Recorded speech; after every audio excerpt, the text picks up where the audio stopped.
Baik, bismillahirrahmanirrahim. Assalamualaikum warahmatullahi wabarakatuh.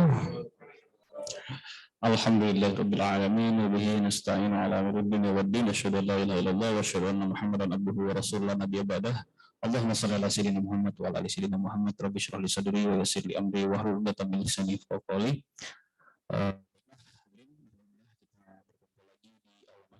Setelah beberapa pekan kita tidak menyelenggarakan sentra syuhada ya, mungkin pada terakhir sekarang sudah di akhir bulan Januari, insya Allah kedua untuk 2023.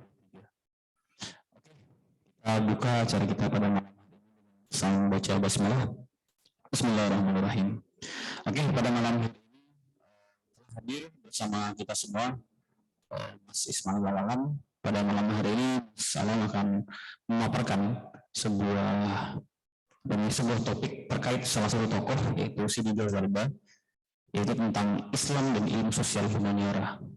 Baik saja, untuk langsung mengetahui apa pemaparan apa isi Sidi Ghazalba dan relevansi dengan ilmu sosial humaniora, langsung kita serahkan kepada Mas Ismail Alam. Kepada Mas Alam, saya persilakan. Terima kasih Reza, teman-teman semua. Assalamualaikum warahmatullahi wabarakatuh. Alhamdulillah, syukurillah, wala haula wala quwwata illa billah, salatu wassalamu ala rasulillah wa ala alihi washabihi ajmain. Amma ba'd. Ya, alhamdulillah kita bisa kumpul lagi di Syuhada dengan sangat ramai. Mas, itu jangan ngobrol, Mas. Saking ramainya. Mas, yang berantem di luar dulu deh. Saking ramainya, saking berantem. Ya, kita akan membahas Sidi Ghazalba ya. Ini seorang pemikir yang unik, karyanya banyak banget, tapi sosoknya misterius. Misterius bukan karena penyendiri tersembunyi dan sebagainya, tapi tidak banyak rekaman mengenai sosok beliau gitu ya, dibandingkan dengan pemikir intelektual lain yang sezaman.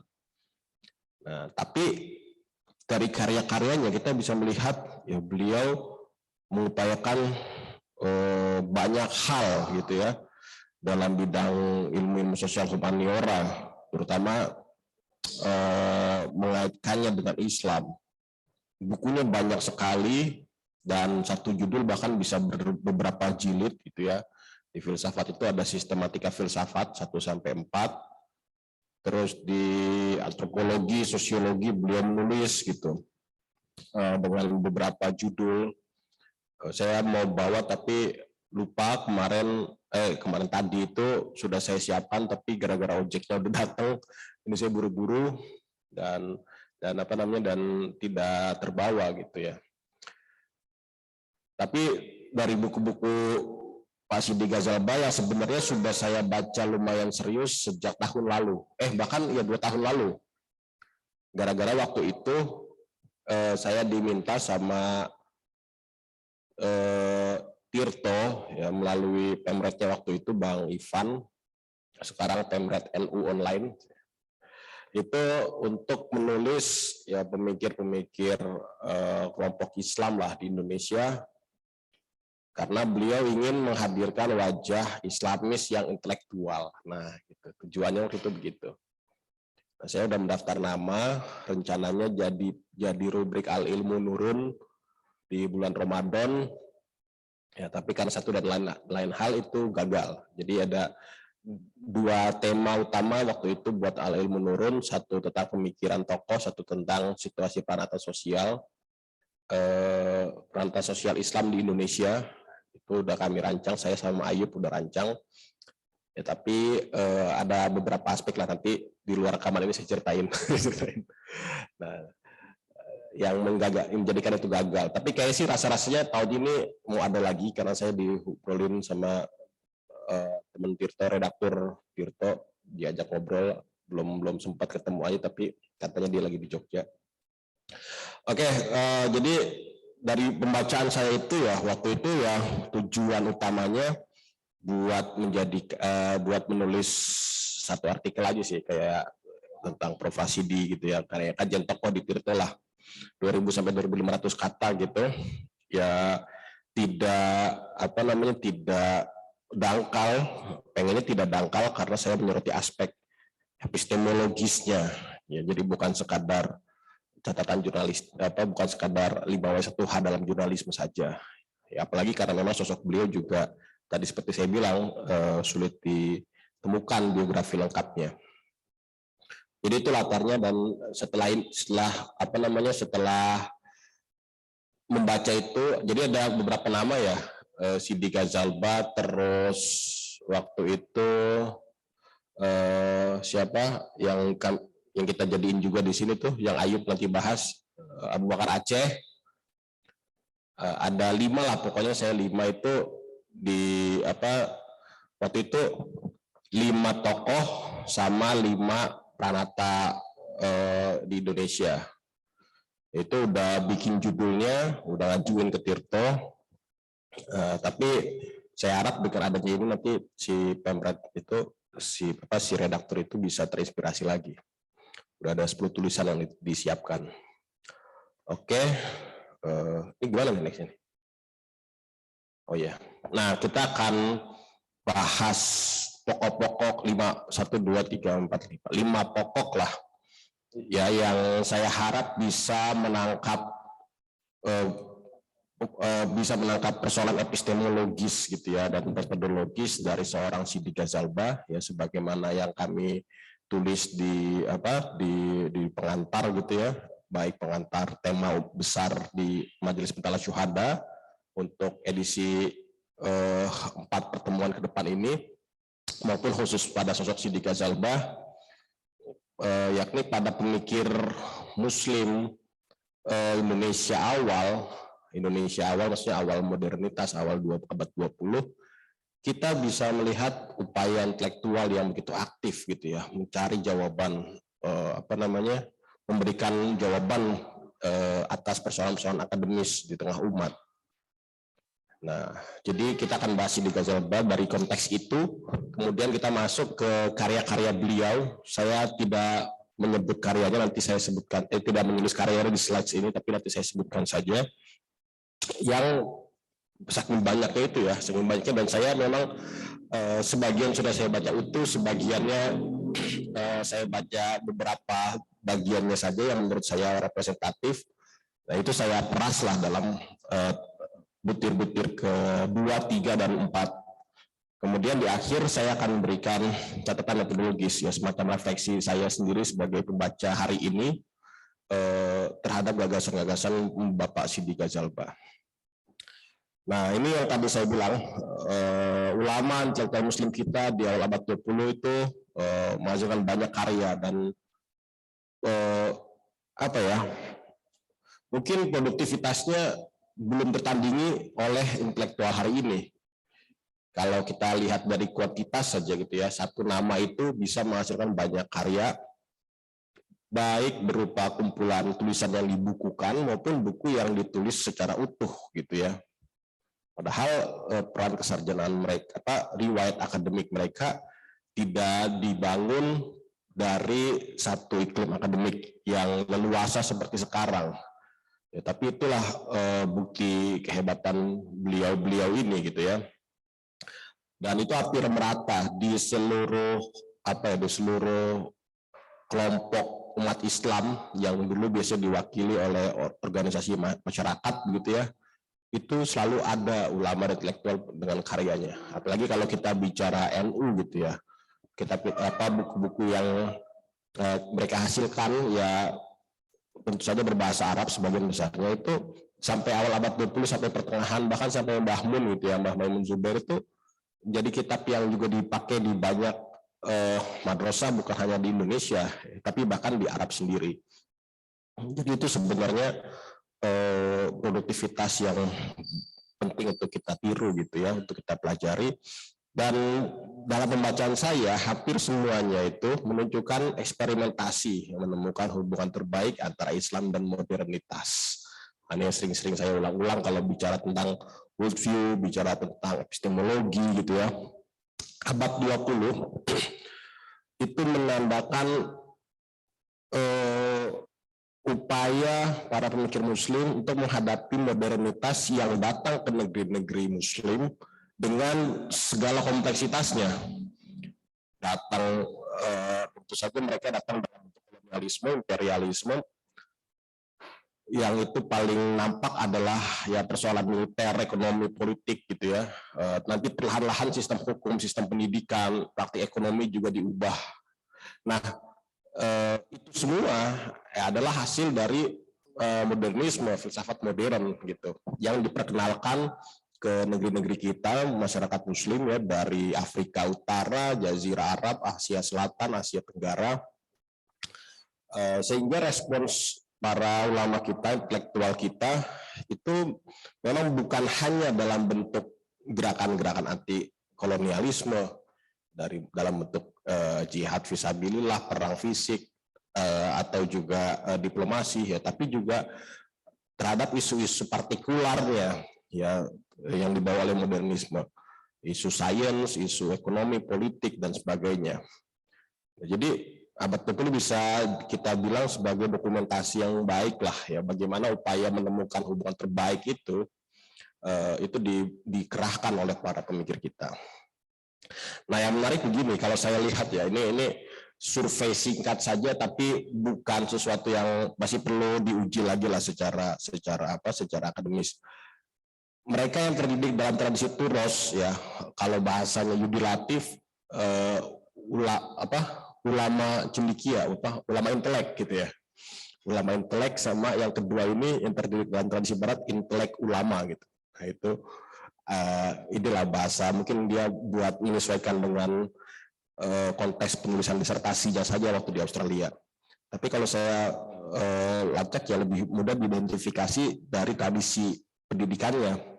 Mereka yang terakses dalam tradisi Turos itu membahas isu-isu modern berdasarkan tinjauan tafsir dan fikih. Hampir semuanya begitu. Kalau kita lihat kitab-kitab kalamnya, ya, kitab-kitab tasawufnya, itu sifatnya masih merupakan kelanjutan dari tradisi kalam dan tasawuf yang ada, dan seakan-akan dia dibahas secara kedap udara gitu loh, terpisah dari isu-isu modernitas. Nah, kalau masuk ke isu ke bidang tafsir dan fikih, baru kita bisa melihat upaya merespon isu modernitas itu. Yang paling nyata adalah ide tentang negara bangsa itu sendiri, nation state gitu ya. Konsep nasion itu, konsep negara bangsa itu yang dibangun dari nasion, ya, komunitas yang imajiner, yang terbayang, itu tidak ada dalam tradisi fikih. Ya, kalau bicara daulah ya Darul Islam sama Darul Harb, kategorinya hanya dua itu. Ya, tapi bahkan ulama-ulama dari Nahdlatul Ulama sudah sejak tahun 30-an ya, nation state-nya belum ada nih, maksudnya belum merdeka, sudah berijtihad bahwa negara yang nanti akan kita wujudkan itu adalah negara dengan kategori baru, yakni Darussalam gitu. Negara yang damai. Ya, jadi itu salah satu bentuk kapasitas fikih gitu ya, dalam respons ide-ide modern. Nah, di sisi yang lain ada intelektual yang terdidik dalam tradisi Barat, sekolah Belanda. Jadi mereka yang belajar Islam itu baru dalam kelompok-kelompok atau komunitas-komunitas bergerakan gitu. Dari Jong Islami Tembon biasanya. Artinya sebelumnya ya seperti anak-anak di Indonesia pada umumnya yang sekarang mulai pudar gitu ya. Mereka memang mengakses ke madrasah-madrasah diniyah ya kan. Tapi kalau kita lihat biografi beberapa nama intelektual modern yang Muslim gitu ya, yang banyak terkumpul di Masyumi, itu kita lihat bahwa mereka memang tidak punya akses kepada turos yang memadai. Dan nanti Siti Ghazalba ada di konteks yang kedua ini.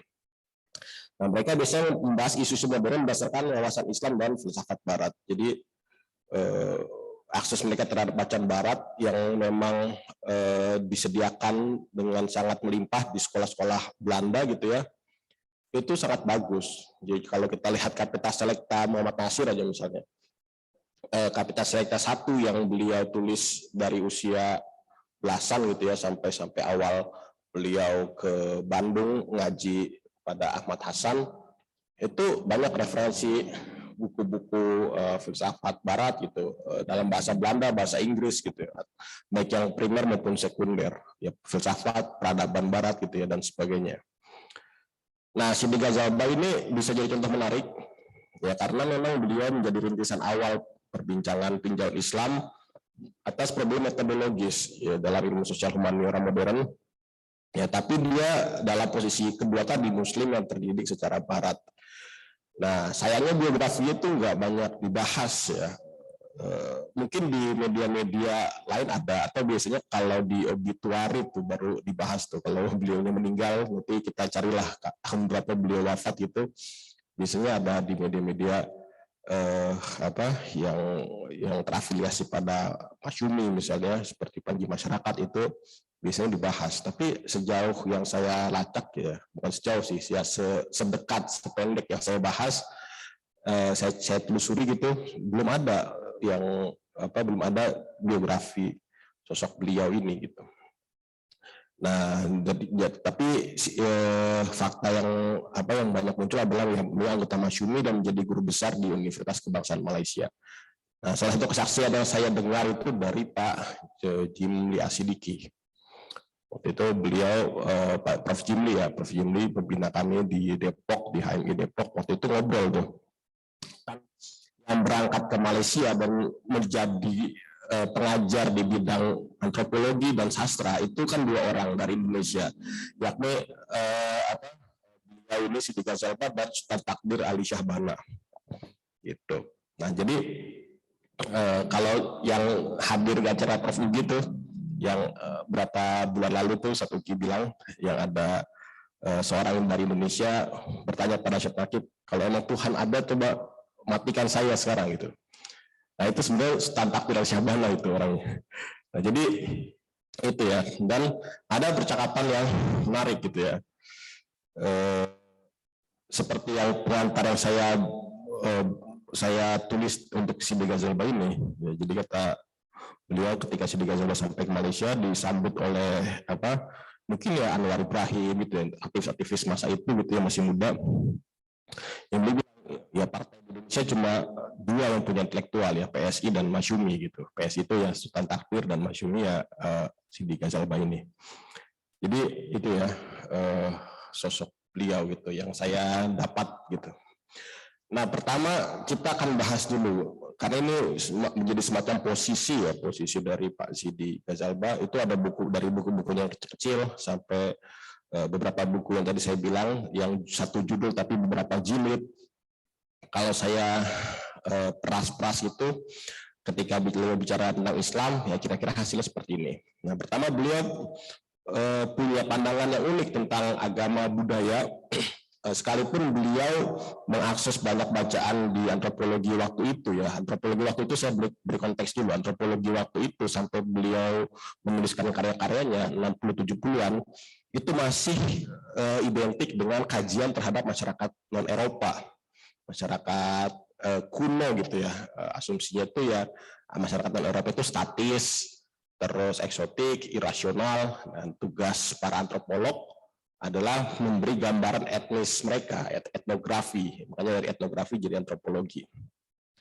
Nah, konteksnya waktu itu di situ, itu dipertentangkan dengan sosiologi. Kalau sosiologi di mana sudah terbentuk masyarakat yang solid ya, sosios yang solid, dan itu berada dalam proses menuju modernisasi. Nah, jadi kalau sosiologi mengkaji masyarakat barat, kalau antropologi mengkaji masyarakat non barat. Nah, ini ada bias orientalisme di sini yang memang baru diretas tahun 70-an akhir gitu ya oleh Edward Said dan seterusnya sampai sekarang.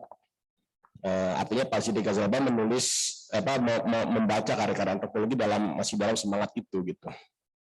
Tapi yang menarik ada simpulan di poin-poin ini. Pertama, beliau bilang bahwa agama budaya adalah produk akal sehingga selalu bersifat nisbi.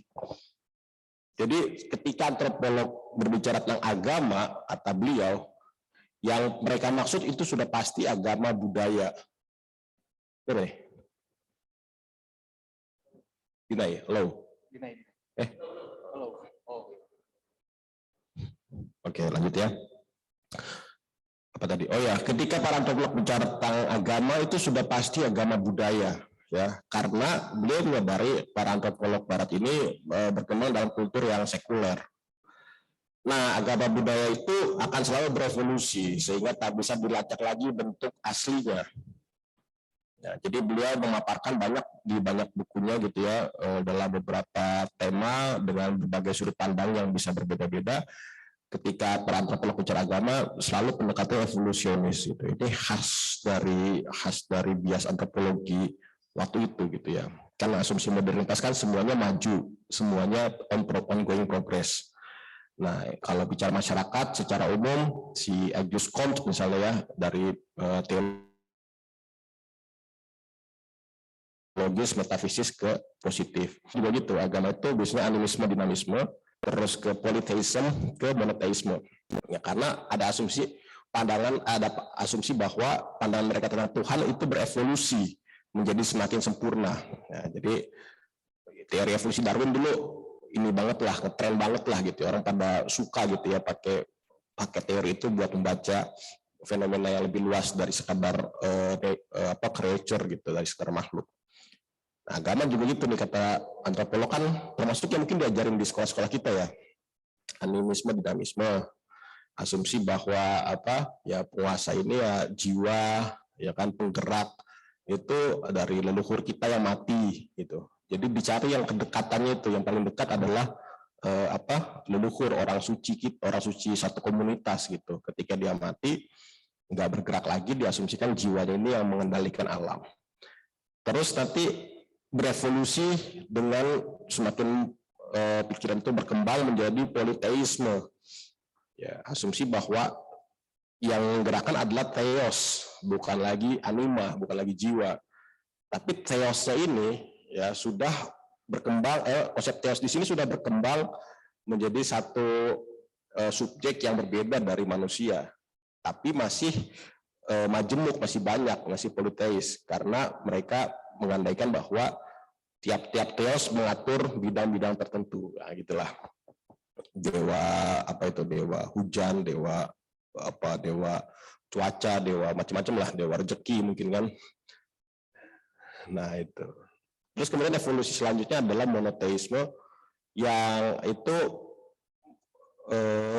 bukti dari keberhasilan perkembangan pemikiran ya, karena mereka sudah bisa berpikir bahwa semua itu cukup diatur oleh satu subjek saja. Nah, pandangan-pandangan evolusioner ini tentang agama ya sampai sekarang banyak ya, si Daniel Dennett juga bicara itu. Tapi di masa itu sangat tren gitu ya, dan hampir seluruh kajian antropologis akan menerapkan itu pada agama. Nah, tapi kata Pak Side Ghazalba lagi-lagi itu hanya relevan buat agama budaya. Nah, yang aslinya, bentuk asli lagi itu tidak bisa dilacak lagi tuh, nggak ketahuan lagi. Jadi itu hanya spekulasi aja ya, hanya generalisasi aja loh, seakan-akan semua agama itu menjalani proses itu gitu.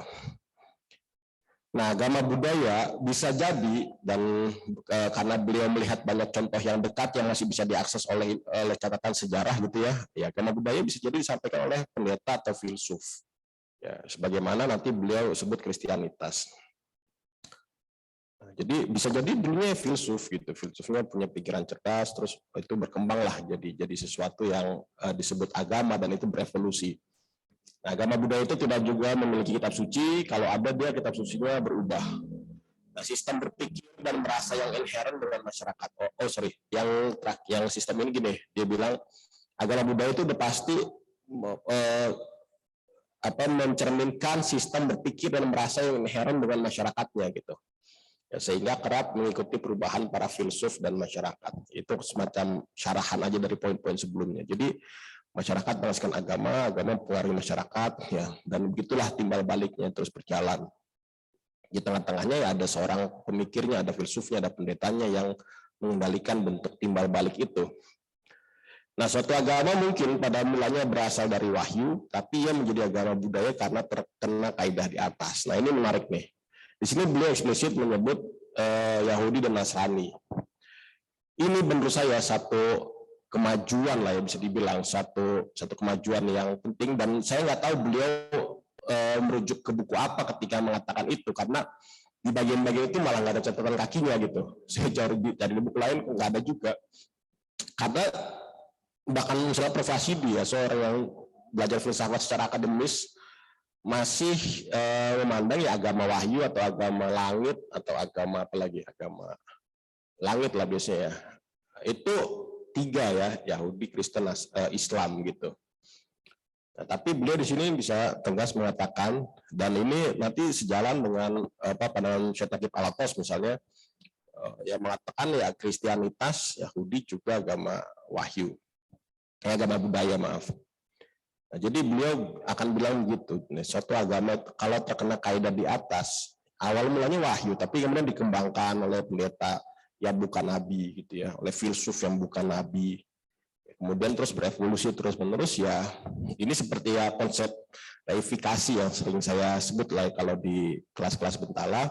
Buat yang baru dengar, kira-kira ini konsepnya, ini konsep yang diperkenalkan oleh Wilfred Caldwell Smith, seorang scholar perbandingan agama, pendiri Institute of Islamic Studies di McGill University, guru juga dari Syekh Naqib Al-Atas, yang beliau menunjukkan bahwa semua agama kecuali Islam itu adalah hasil reifikasi. Reifikasi itu pembendaan, reifayat ya, pembendaan dalam sejarah.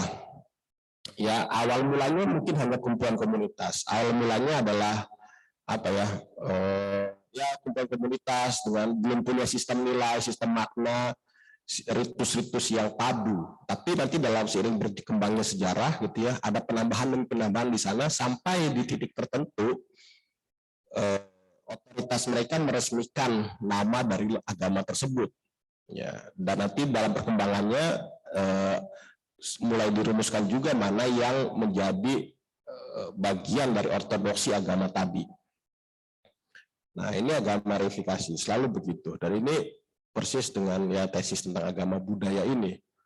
Jadi semuanya produk reifikasi.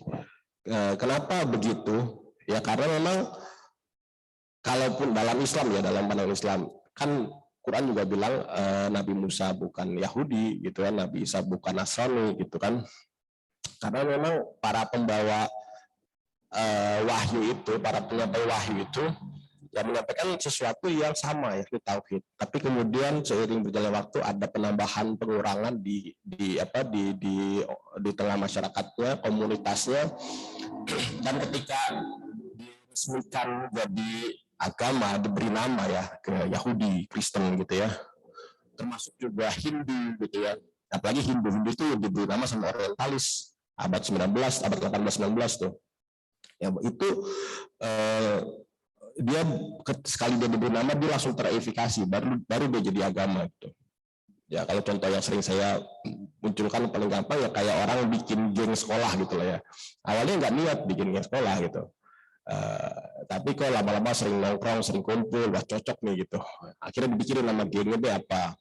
Dipikirin kapan nongkrongnya tiap hari apa gitu kan. Terus seragamnya pakai seragam apa. Itu kan dipikirinnya baru di kemudian hari tuh. Jadi dia bukan sesuatu yang bawaan dari awal. Custom. Ya jadi gitu. Nah, sedangkan agama wahyu, kata Pak Siti Ghazali Bawabi, pasti dibawa para nabi, berasal dari Tuhan, bukan hasil renungan pribadi. Nah, tetapi mereka berwenang menjelaskan dan merincikannya. Ini ada koma di sini, kayaknya ada tambahan itu, lupa ya, merincikannya koma gitu ya. Lupa tambahannya, tapi ya kira-kira gitu.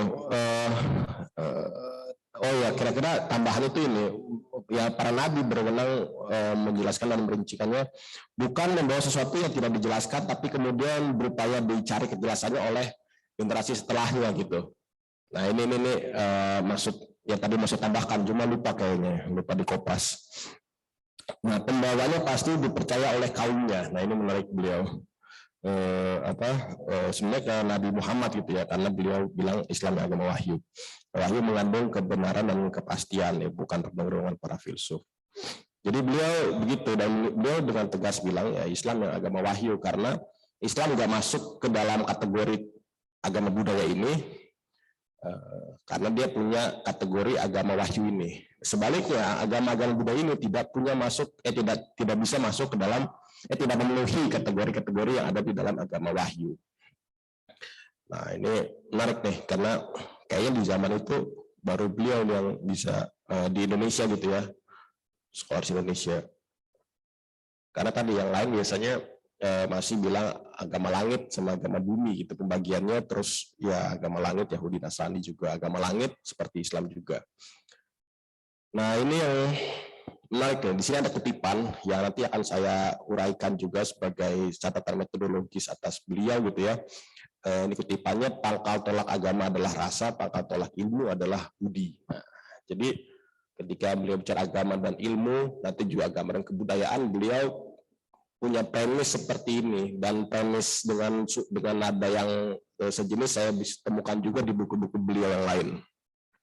Nah, tapi yang menarik, beliau mendorong kita untuk memahami agama sebagai din, tapi tidak disertai uraian yang kompleks bagaimana di Islam, the concept of religion dari karya Syed Naqib Al-Atfas ya, din, dana, dayan, mudun, madinah, tamadun, kita tidak temukan uraian itu, tapi beliau ingin Islam kita pahami sebagai din, karena kata beliau Islam itu ya bukan hanya agama dalam pengertian tadi, bukan hanya dalam pengertian para antropolog atau para orang-orang beragama lain meyakini agamanya, yang dia harus selalu institusional, isinya ritus dan seterusnya. Tapi Islam juga dia kebudayaan. Makanya din ini adalah agama dan kebudayaan bagi beliau ini. Ya, yang bersifat wasatiyah, dia pertengahan dalam perkara akhirat dan di dunia, enggak condong ke akhirat saja, enggak condong ke dunia saja. Nah, tiap gerak dalam din ini berpangkal pada Allah. Jadi beliau punya skema tuh. Saya udah temukan di 3 buku beliau. Lupa saya masukkan di sini. Bukan lupa, agak susah gambarnya gitu ya. Gambarnya kira-kira gini ya, kalau kita bayangkan. Tengahnya itu tauhid. Nah, tauhid kata beliau, tauhid membimbing agama. Agama membimbing kebudayaan. Nah, gerak 2 arahnya dari tauhid ke agama ke kebudayaan, terus kebudayaan ke agama ke tauhid. Itu yang menurut beliau ya wasatiyah di situ, nggak ada kecondongan satu dibandingkan yang lain. Nah, makanya hal di atas menunjukkan cara berpikir Islam tentang kebudayaan yang berbeda dari agama dan kebudayaan lain seperti Kristen Barat yang sudah sekuler. Beliau banyak menyinggung fenomena kristenisasi, sekularisasi di masyarakat Kristen. Kutipan-kutipannya juga dari para pemikir Kristen sendiri dalam bahasa Inggris dan bahasa Belanda gitu ya. Itu menarik ya, karena beliau ya seperti Muhammad Nasir, seperti Muhammad Rashidi gitu ya, begitu terbiasa ya mengakses buku-buku Barat yang bersifat teologis gitu. Ini tambahan aja mumpung ingat. Jadi saya tuh karena sekarang tinggal di dekat kota gede, sering sepedaan lah ke rumah Prof. Rasidi yang jadi rumah pocong sumi itu menurut mitos-mitos medsos itu. Nah, salah satu yang saya ingat dari cerita itu adalah dari cerita Prof. Rasidi, bukan mitos ya, dari cerita Prof. Rasidi di biografi beliau. Suatu ketika beliau lagi santai duduk di teras gitu ya, sore-sore datang teolog muda gitu ya, orang Kristen ya kayak lagi kuliah teologi mungkin ya kan, lagi S2 teologi gitu kan. Nah, itu datang ke rumah beliau gitu. Bilangnya ngajak diskusi, tahu-tahu ya menunjukkan misi penginjilan gitu ya, dialog. Bilangnya dialog aja tapi seperti agresif gitu. Terus beliau santai aja bilang, beliau nyebut beberapa buku gitu ya, buku teologi yang mungkin paling update masa itu, yang paling filosofis gitu. Kamu udah baca buku ini, buku A? Oh belum Pak gitu. Udah baca buku B? Belum Pak, buku C. Nah, baca dulu nanti kita diskusi. Gitu. Nah, itulah superioritas kita tuh harusnya kayak begitu gitu. Jangan apa-apa terancam, Islam terancam. Kita kan sekarang gitu. Jadi ya gitu aja, santai aja. Nah, jadi itu intermezzo lah. Tapi intinya bisa kita lihat ya, orang-orang yang dulu akses literasi oke banget gitu. Nah, kemudian beliau menawarkan nih, jadi ada antropologi budaya gaya baru, itu judulnya tuh. Dan judulnya ini menarik di pengantarnya, dia itu 2 jilid ya, satu judul 2 jilid. Di bagian pengantarnya, buku ini pertama kali terbit di Malaysia di ditulis untuk program Kementerian Pendidikan di sana, terus yang dijalankan dieksekusi oleh semacam ikatan gurunya gitulah ya, ikatan gurunya di Malaysia, yang memang menghendaki satu kajian ilmu sosial gitu ya, yang sesuai dengan Islam dan kepribadian gitu, kepribadian masyarakat. Karena kecenderungan sekuler dari ilmu ini sudah mulai dirasakan masyarakat di sana. Nah,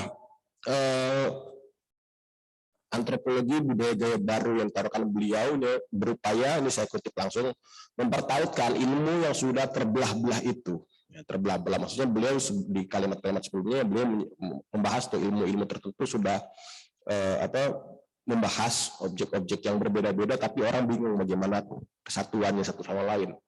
Itu dalam garis umum dan garis besarnya. Nah, kemudian mendudukan kepentingan masing-masing ilmu dan memperlihatkan interdependensi antar ilmu-ilmu. Jadi kepentingannya mana yang lebih penting dibandingkan yang lain. Nah, jadi beliau sudah menunjukkan semacam kesadaran pentingnya ilmu-ilmu dibaca secara hierarkis gitu ya, mana yang lebih penting dibandingkan yang lain, dan bagaimana hubungan yang lebih penting itu dengan hubungan yang dalam tanda petik tidak lebih penting. Jadi beliau sudah sadar itu gitu, dan beliau mengaitkan ini dengan cita-cita beliau yang sebelumnya tadi tuh, yang skemanya nggak saya buat ya, yang di atas ini nih, yang dia yakin bahwa ya di Islam itu karena dia berasaskan tauhid yang membimbing agama dan agama yang membimbing kebudayaan, maka hierarki ilmu itulah yang harus diwujudkan gitu. Ya, interdependensinya harus merujuk kepada 3 hierarki tadi gitu. Nah, kemudian beliau berbicara tentang kebudayaan Islam dan kebudayaan sekuler. Ini menarik, bahasanya bahasa lama banget gitu ya, karena buku-buku yang saya punya itu memang ejaan lama gitu, ejaan sebelum tahun 60-an, sebelum ada Kongres Bahasa 3 kalau nggak salah. Kongres Bahasa 3 itu ejaan-ejaan kita sekarang ini kayak dihasilkan di Kongres Bahasa 3. Tapi tulisan beliau ini ditulis sebelum masa itu gitu. Nah, bagi beliau kebudayaan Islam sesuai tauhid berbeda dari kebudayaan sekuler yang berdasarkan materialismus, materialisme maksudnya. Ini saya kutip aja biar lucu, ini unik kan, materialismus gitu. Materialismus itu menghasilkan positivisme. Positivisme. Makanya kan kalian di majalah-majalah Masyumi kan juga waspada marxisme leninisme gitu kan. Nah, itu marxisme leninisme. Nah, materialismus ini menurut beliau ada dalam 3 pengertian. Pertama, mereka memandang materi lebih tinggi dari roh. Ini bentuk materialismus yang paling rendah ya, orang awam bisa jatuh pada kondisi ini gitu ya. Ini sebenarnya ada kutipannya lucu ketika poin ini. Contohnya orang awam yang serba duit, nah gitu. Serba duit maksudnya kan materialis gitu ya, menjadikan materi-materi yang uang itu yang serba diukur dengan capaian uang itu bagi beliau tahap terendah dari materialismus. Nah, tahap kedua dari materialismus ini itu adalah ilmu yang bekerja dengan materi atau dalam lapangan-lapangan yang material. Nah, beliau bilang nih, ilmu-ilmu alam itu beliau sudah lihat kecenderungannya gitu ya, kecenderungan sains ini ya tadi tuh hanya bekerja dengan materi dan lapangan-lapangan yang material saja. Dan nanti suatu saat kata beliau, ya bisa jadi ilmu sosial masyarakat humaniora itu akan terpengaruh juga sedikit banyaknya. Nah gitu, ini menarik nih. Jadi beliau sudah mengantisipasi ya, dan itu sudah terjadi kan sekarang kan. Bicara psikologi, bicara apalagi nilai-nilai, dia bicara agama gitu, itu disubordinasi di bawah ya pandangan materialismus yang kedua ini gitu, ilmu material ini. Ya, kata Kipalatas itu ya, sains itu meluaskan dirinya gitu ya, menjadi penilai gitu, menjadi penilai sesuatu yang di luar dirinya. Nah, jadi ada masalah di situ. Nah, yang paling tinggi dan paling berbahaya kata beliau ini materialisme tingkat filsafat metafisika ya, karena menganggap hakikat kenyataan yang serba rupa dan serba regam ini ialah materi yang menempati ruang saja. Nah, ini menarik nih. Beliau istilah materi yang menempati ruang itu memang bisa dibilang gagasan paling awal dari materialisme ya, Parmenides gitu ya. What is gitu bahasa ininya, bahasa Yunaninya gitu ya. Jadi apa yang ada adalah yang mengisi ruang. Jadi semua yang ada ini adalah yang di dalam space saja yang punya dimensi dan seterusnya. Nah ini yang materialisme paling awal gitu kan, nanti diterus-teruskan lagi oleh filsuf Yunani Demokritos, Parmenides. Nah sebenarnya disertasinya Karl Marx itu yang menjadikan beliau seorang materialis itu kan persis belajar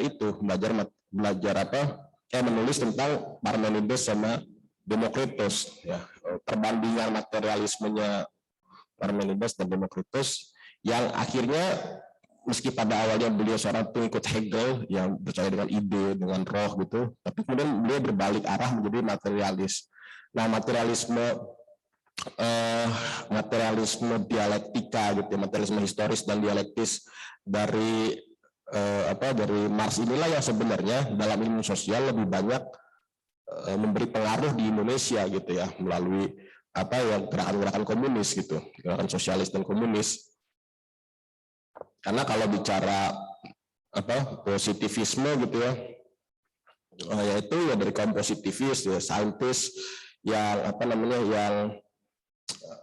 yang waktu itu lebih banyak dipelajari secara pragmatis aja di Indonesia, aspek-aspek filosofisnya nggak banyak dipelajari. Kalau kita lihat ITB dan IPB itu ada sama UI juga, Stovia, itu dua kampus yang didirikan untuk teknokrat Belanda. Teknokrat tekne kan tukang, kratnya negara ya, jadi tukangnya negara gitu lah, jadi insinyurnya negara gitu. Aspek-aspek filosofisnya nggak banyak dipelajari. Nah, jadi kesadaran tentang Pak Sudi Gajah ini sudah menyinggung Aegis Comte juga, tapi kemudian beliau lebih menyoroti dimensi materialismusnya itu. Ya, jadi bahasa, nah ini, jadi kira-kira itu ya, kata beliau sekuler dibangun dengan cara yang seperti itu. Nah, yang menarik ketika beliau menyoroti bahasa gitu ya. Saya melihat ya karena mungkin beliau bukan seorang linguis yang baik gitu ya, yang disiplin ada di disiplin itu gitu ya. Hanya sebagai bagian dari antropologi saja, kata beliau bahasa itu merupakan alat manusia menyampaikan pikiran, perasaan, pengalaman, keinginan dengan cara sadar. Nah, para ahli ilmu, tanda petik, tidak bisa menemukan asal-usul bahasa secara antropologi karena kebudayaan paling primitif pun memiliki bahasa meski tak memiliki unsur kebudayaan universal lain. Kebudayaan universal itu ada 7 kata beliau ya, bahasa ya, terus sistem masyarakat, sistem nilai masyarakat, sistem hukum, sistem politik, sistem ekonomi, ya filsafat sama agama. Itu beliau mengutip siapa gitu ya. Nah yang paling primitif ya, paling dasar, yang paling primal ya, yang paling dasar pun itu menunjukkan kemampuan berbahasa, dan beliau tidak banyak bicara di sini, padahal aspek bahasa ini penting sekali dalam worldview Islam gitu ya, tapi beliau tidak banyak masuk ke sana. Nah ini saya kira-kira gitu ya, kalau kita bicara pemikiran beliau gitu ya, Pak Sidi Ghazalba, kalau saya pras gitu, di intisari dari gagasan-gagasan beliau yang banyak itu, saya nggak masuk ke gagasan-gagasan beliau yang lebih praktis. Beliau bicara tentang masyarakat Muslim, tentang dakwah, tentang masjid juga gitu ya, dan banyak seni Islam juga beliau bahas gitu.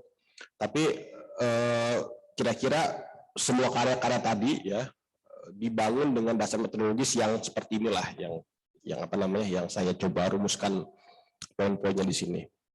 Nah sekarang saya menggunakan metodologis begini, teman-teman. Ini penting ya. Beliau ini menguasai filsafat dan sosial humaniora dengan sangat baik dan mendasar.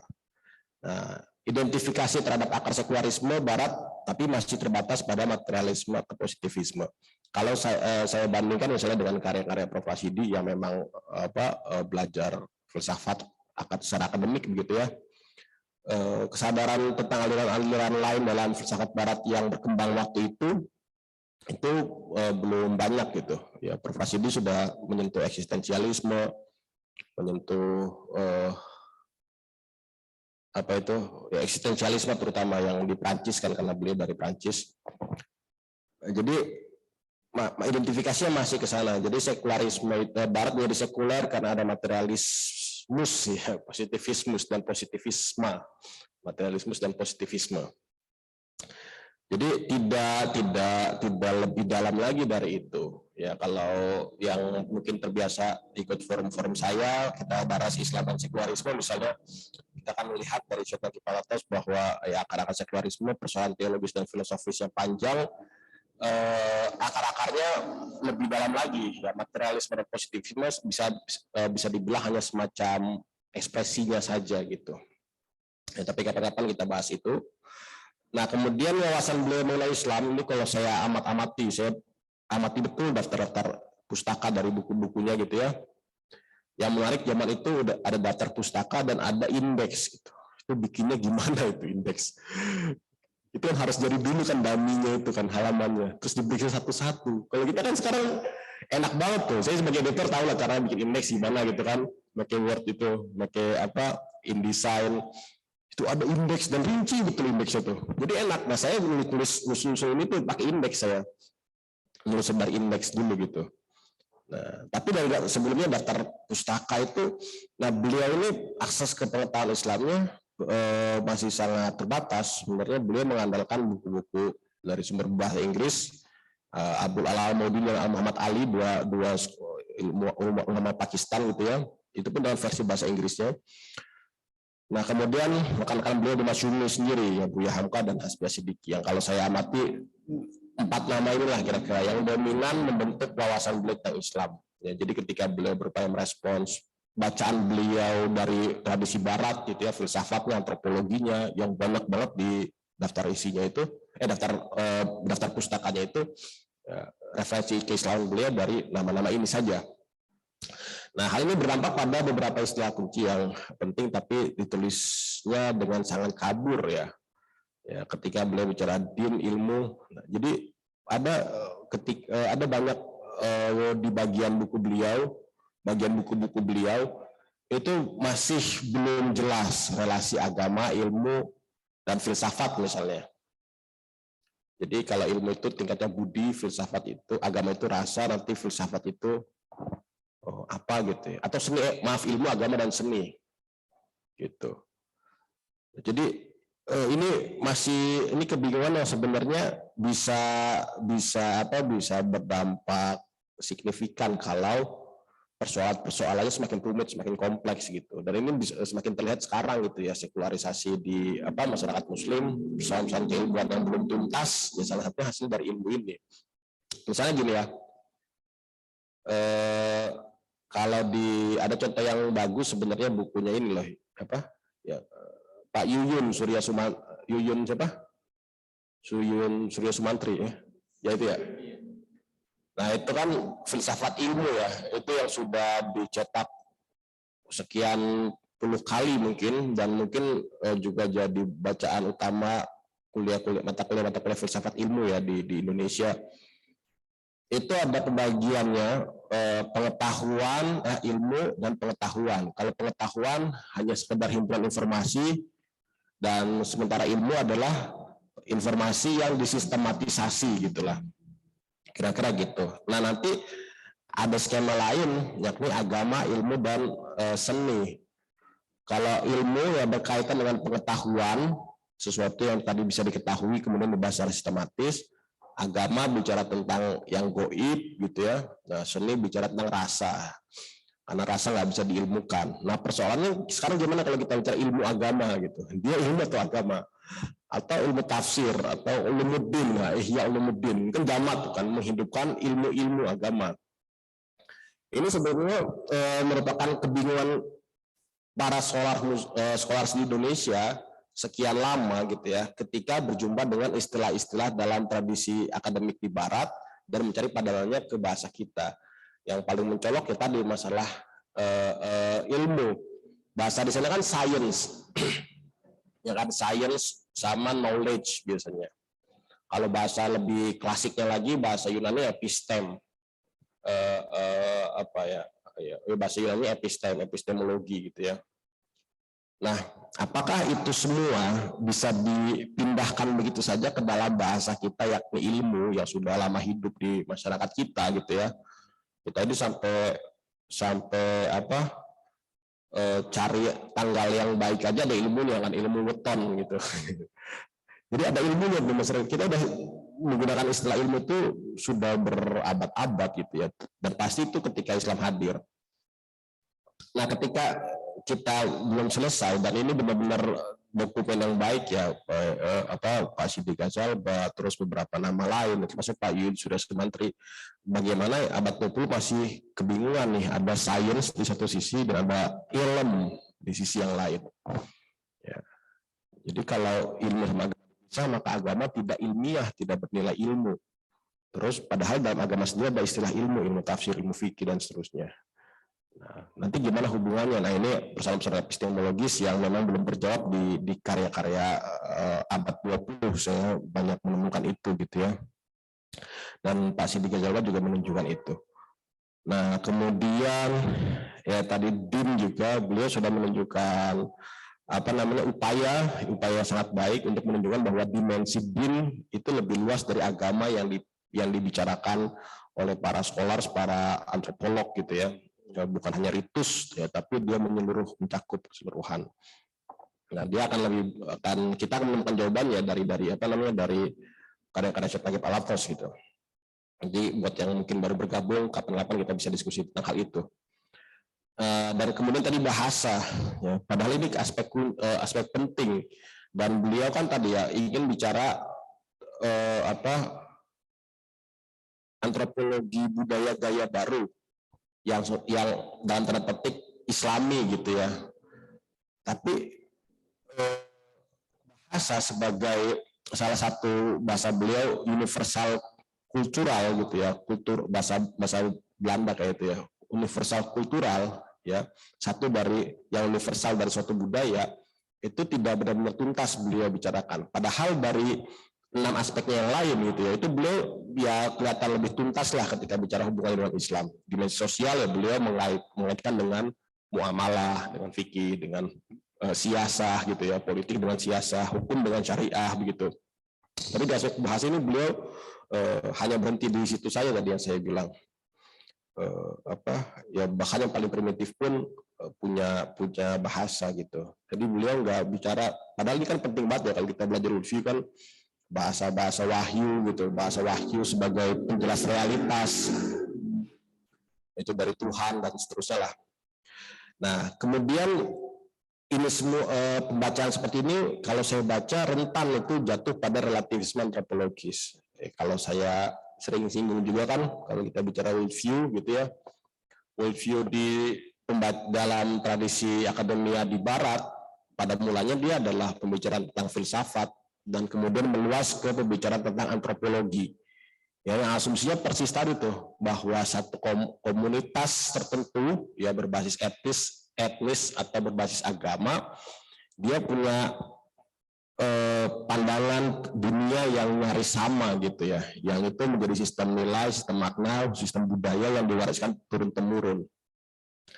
Nah, kalau kita menempatkan bahasa juga menjadi bagian dari budaya ya, din, ilmu dan bahasa sebagai bagian dari budaya, kita bisa jatuh pada relativisme kultural, relativisme antropologis ketika bicara Islam. Padahal ini signifikan banget gitu. Ini juga yang masih sering saya temukan kalau orang bicara Islam gitu ya. Kemarin di PKU ada juga tuh yang ngomong gitu. Islam itu seperti kita pakai kacamata gitu. Kacamata kuning jadi kuning, merah jadi merah. Padahal bukan seperti itu. Itu namanya relativisme kultural. Ya kan? Islam itu kita pakai mata yang benar gitu. Pakai mata yang benar, mata hati, seperti dua pandangan itu ya, mata hati dan mata yang sehat melihat kebenaran dan kesatuan dari itu semua. Kalau mata ditutup satu, jadi realitasnya jadi separuh nggak kelihatan, separuh kelihatan.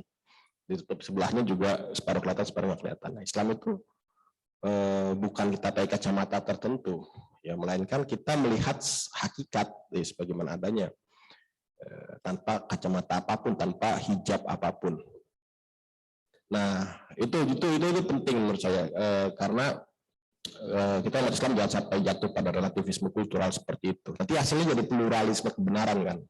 Relativisme kultural menghasilkan pluralisme kebenaran. Makanya di Barat sendiri antropologi ya gara-gara ini singkat aja gara-gara peralihan dari strukturalisme ke poststrukturalisme antropologi dari itu konteksnya waktu itu linguistik bahasa terus diambil sama orang namanya Levi Strauss ke ranah antropologi gitu ya dari strukturalisme ke poststrukturalisme hasilnya malah jadi postmodernisme jadi pluralisme kebenaran ya asumsinya tadi tuh masing-masing komunitas punya sistem kebenaran sendiri yang satu sama lain tuh nggak bisa koheren ya kalaupun mereka berjumpa nanti akan menghasilkan semacam sistem baru tapi di luar itu nggak ada sebenarnya yang kita sebut sebagai kebenaran sebagai wahyu dan seterusnya. Nah, jadi jebakannya jebakannya ada di sana. Kita bisa jatuh pada kondisi itu kalau premis-premis di atas tadi masih kita pertahankan. Nah, tapi ya meski demikian beliau telah merintis kajian antropologis yang tauhidi. Ya tadi sudah beliau sadar betul pentingnya tauhid, pentingnya yang sistematis dan seterusnya. Dengan menekankan pentingnya tauhid ya tadi ya sebagai asas agama dan agama sebagai asas budaya serta interdependensi antar ilmu. Nah, jadi kalau menurut saya nih, kalau ada yang minat di ilmu sosial humaniora yang kuliahnya antropologi, termasuk saya kajian budaya gitu, cultural studies, itu menarik sekali kita membaca gagasan beliau, kemudian kita perhalus lagi gitu ya, bikin lebih subtil lagi, lebih halus lagi. Nah, kalau saya main pakai tamsil, kira-kira permisalannya itu ya pemikir-pemikir ini sudah membentuk dan juga nama-nama lain yang nanti kita pelajari di tiap 2 pekan di Majelis Kala Syuhada ini ya beliau sudah membentuk semacam pahatan gitu ya. Kalau ibarat pahatan tuh udah memahat ya kayu misalnya dipahat misalnya mau bikin singa lah patung singa kayu sudah dipahat bentuknya udah kelihatan singa jadi nggak ngaco bentuknya singa hasilnya malah jadi ayam misalnya itu pun jauh betul itu kan tapi udah tahu tujuan awalnya sudah dicanangkan bahwa akan memahat patung singa kemudian mereka sebagai pendahulu melakukan itu dan sudah kelihatan bentuknya ya tugas kita lanjutkan dengan perkakas yang lebih canggih lagi yang lebih halus lagi gitu supaya makin jadilah itu patung yang kita kehendaki bersama ya dari yang dikehendaki dari generasi ke generasi. Nah itu kehendak membuat patung singa itu ya tadi bisa kehendak membuat patung singa itu bisa ya seakan-akan bisa dibilang jadi tamsil dari pertanyaan di awal tuh kesesuaian Islam dan modernitas gitu. Ya, nah para pendahulu kita ini sudah sangat baik memulainya gitu ya. Dan tugas kita tadi ya memperkaya perkakas perangkat kita dan kapasitas kita, kemampuan kita untuk membuat tadi apa yang sudah dirintis ini menjadi lebih halus, lebih subtil dan tentu saja lebih sesuai lagi dengan pandangan Islam. Itu saja sih sekian dari saya. Mari kita diskusi saudara-saudari semua. Assalamualaikum warahmatullahi wabarakatuh.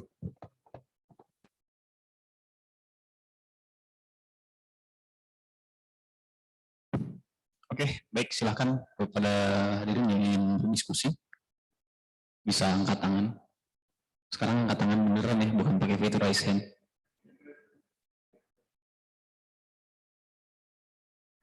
Ada yang mau angkat tangan berdiskusi?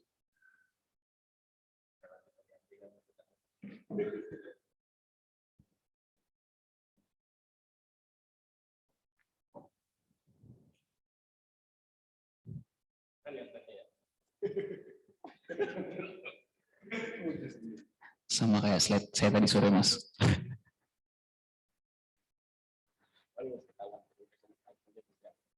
Ya mungkin masih mencerna ini, Mas. Mungkin masih mencerna sih. Mana kalau sudah tidak ada kita akhir aja ya. Nah ini. Iya. Silakan kepada saudara untuk memperkenalkan dirinya terlebih dahulu. Nama apa hobi? Assalamualaikum warahmatullahi wabarakatuh.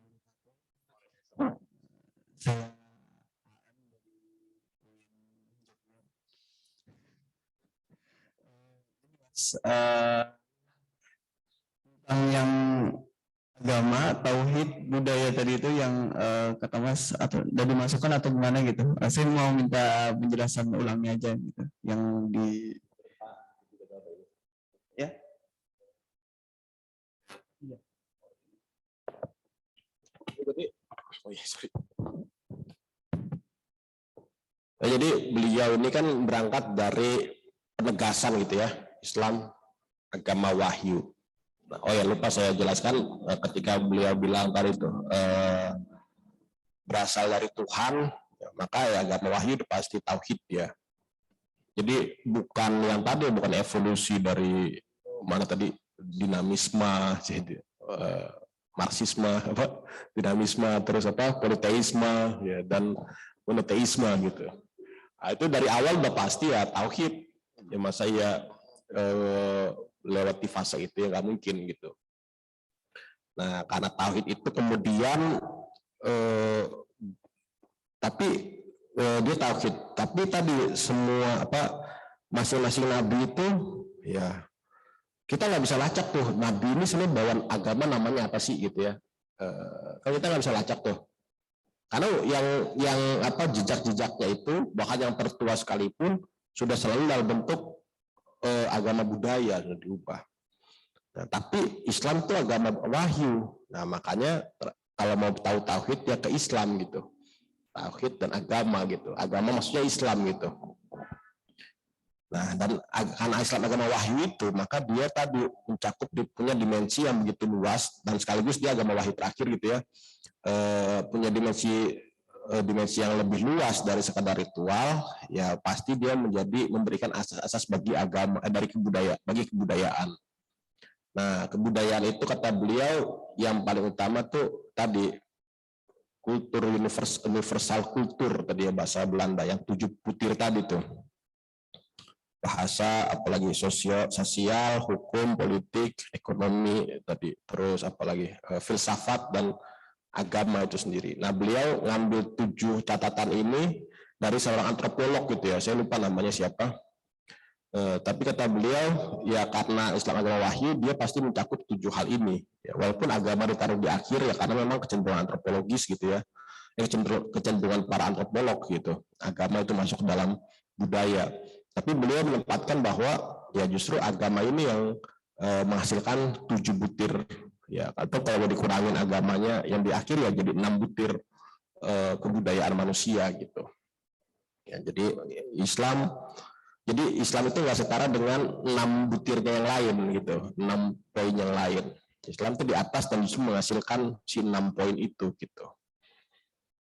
Nah, gitu sih hierarkinya kira-kira gitu.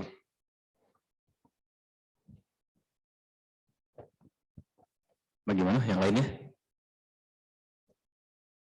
Kalau tidak ada, saya. Oh ada. Nah, itu silakan Masnya. Assalamualaikum warahmatullahi wabarakatuh. Saya Harun dari Universitas Harapan berkaitan dengan tadi izin bertanya berkaitan dengan relativitas kultural ya. Serta pluralisme apa kebenaran. Dalam relativitas kultural ini kan kita dari sebuah satu komoditi satu dari kan gitu. Usaha untuk menciptakan satu sistem, maka sebenarnya tidak ada pembenaran. Secara kesepakatan akan mereka berkumpul untuk menciptakan sistem baru. Kemudian apa yang melatar belakangnya sebenarnya tidak ada pembenaran di belakang sana. Terima kasih. Ya, makasih. Yang materi pandangan seperti itu adalah asumsi dasar dari disiplin antropologi itu sendiri, bahwa semua yang ada di dimensi apa, pakai bahasa ini aja biar konsisten. Nah, asumsi materialisme itu sendiri ya, bahwa terutama di tingkat ilmu dan filsafat ya yang 1, 2 dan 3 itu, bahwa yang menjadi objek kajian dan pada akhirnya menjadi renungan filosofis ya adalah hal-hal yang ada di ya sifatnya material saja. Tidak ada wahyu, tidak ada nabi, tidak ada Tuhan, tidak ada wahyu, tidak ada nabi, tidak ada hal-hal goib gitu ya, tidak ada hari akhir yang goib. Nah, ini kan pandangan materialisme yang kemudian berdampak pada cara orang berpikir tentang manusia dan kebudayaannya gitu. Jadi bagi pandangan ini ya agama, ya sains, ya etika gitu ya, hukum itu murni gejala kebudayaan aja, produk manusia aja dalam berbudaya ya. Dari sejarahnya itu bagi mereka sejarah bahkan arkeologi itu menunjukkan bahwa tidak ada wahyu, tidak ada ya agama gitu, tidak ada hal-hal gaib.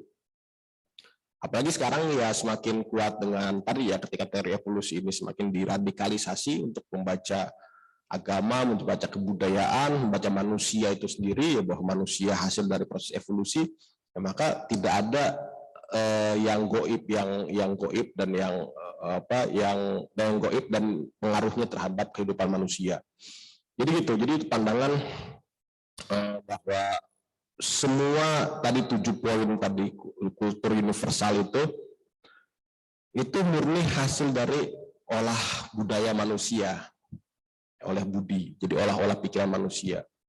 Nah makanya oleh Pak Zidane Ghazalba itu semua direvisi. Kalau kita mau bicara Islam, ya Islam itu agama wahyu, dan kebudayaan yang dihasilkan dari agama wahyu itulah yang merupakan kebudayaan Islam. Dan dia sekalipun memang hasil dari budaya manusia juga gitu ya, tapi tetap dia menyatu, dia tetap diikat ya oleh sesuatu yang lebih tinggi lagi, yakni agama wahyu. Dan agama itu ya di atasnya tauhid gitu. Jadi gitu ya kira-kira ya.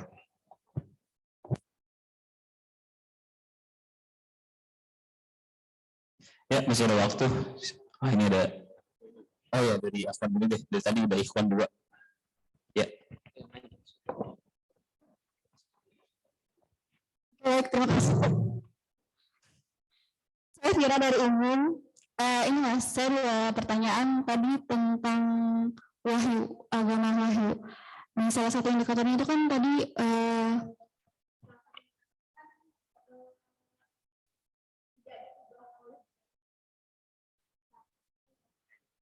tidak diubah oleh budaya. Nah, bagaimana dengan ijtihad di Islam? Nah, bagaimana proses ijtihad di Islam? Apakah itu ada hubungan dengan budaya atau misalnya beberapa pandangan cendekiawan yang lain mengatakan tentang kerudung misalnya. Nah, bagaimana hubungannya dengan ijtihad ulama ataupun yang tidak bertentangan? Sampai batas dari kebudayaan itu sendiri mempengaruhi agama wahyu. Nah, itu yang pertanyaan pertama. Pertanyaan dulu. Jadi kita pertanyaan baru pertama. Pertama dulu aja nggak apa. Oh, pertama dulu. Ya ini berarti di luar ini ya, tapi ya bisa dibilang perluasan aja ya. Kalau kita lihat ijtihad itu kan artinya hasil dari kesungguh-sungguhan gitu ya. Jihad, mujahadah, ijtihad gitu kan. Itu kan kesungguh-sungguhan. Ya. Kesungguh-sungguhan dalam apa? Dalam fikih, dalam pemahaman sebenarnya. Fikih sendiri kan dulu ya, Indonesia kan luas kan, sebelum disistematisasi dan sebelum lahir cabang-cabang lain dalam tradisi intelektual Islam, fikih itu ya mencakup seluruh dimensi upaya tafakuh fiddin itu, pemahaman terhadap agama. Makanya yang terkenal ya kitabnya Abu Hanifah Fikih Akbar itu kan dia membahas isu-isu yang kemudian di kemudian hari disebut kalam gitu, isu akidah. Jadi kalau bicara ijtihad dia pasti kesungguh-sungguhan dalam memahami agama seperti pada kata fikih. Nah sekarang gini, mungkin pertanyaan yang menariknya kalau kita geser, apakah suatu ijtihad itu produk budaya atau dia tetap hasil dari wahyu gitu ya. Nah ijtihad itu ini yang menarik nih dalam Islam itu. Ijtihad itu kan kalau salah dapat 1, benar dapat 2 gitu kan. Ya, artinya kesalahan pada ijtihad itu mungkin aja dipengaruhi oleh aspek-aspek tertentu dalam situasi sosial budaya seorang mujtahid gitu. Tapi ketika dia benar, maka dia adalah bentuk intensifikasi dan sistematisasi dari pemahamannya terhadap wahyu. Dan itu sudah menjadi penjelasan mengenai agama itu sendiri gitu. Bukan lagi pengaruh dari peran dari subjektivitasnya gitu. Nah, untuk mengukur mana yang benar sehingga dapat 1 pahala, mana yang keliru sehingga dapat 1 pahala, dan mana yang benar sehingga dapat 2 pahala itu ya tentu saja dengan agama itu sendiri kan. Ya makanya tadi produk ijtihad yang sesuai dengan sesuai dengan kehendak agama gitu ya, sesuai dengan Islam itu sendiri, itu bisa dipilih tuh mana di antara dua ijtihad ini yang sesuai dengan Islam, dan ketika bisa sudah ditentukan mana yang sesuai, maka dialah yang mendapat dua pahala gitu. Jadi memang ada kecenderungan jatuh pada dimensi budaya gitu ya, karena kurangnya informasi, karena syadz gitu ya, pendapatnya agak nyeleneh gitu kan. Tapi selagi itu dipikirkan, diusahakan dalam rangka ijtihad gitu ya, karena syarat-syarat mujtahid itu kan banyak sekali gitu ya. Kalau syarat mujtahid itu terpenuhi gitu, kemudian masih salah ya, karena ada ternyata bias informasi, bias budaya yang sangat terbatas, itu tetap dapat tetap disebut ijtihad dan tetap dapat satu pahala, tapi dia salah gitu. Karena mungkin dia memang menunjukkan ketidaksesuaian pada bagian-bagian tertentu dalam agama, dalam wahyu gitu. Tapi kalau sesuai ya dia adalah bukan wahyu itu sendiri, tapi dia adalah bentuk intensifikasi, bentuk pewarisan gitu. Makanya ulama itu sebut pewaris para nabi, ya bentuk pernyataan kembali gitu, hasil intensifikasinya atas agama wahyu. Dan itu sedikit lagi, dan itu tidak bisa lagi disebut sebagai produk budaya gitu. Teman, kenapa tidak bisa disebutkan sebagai produk budaya?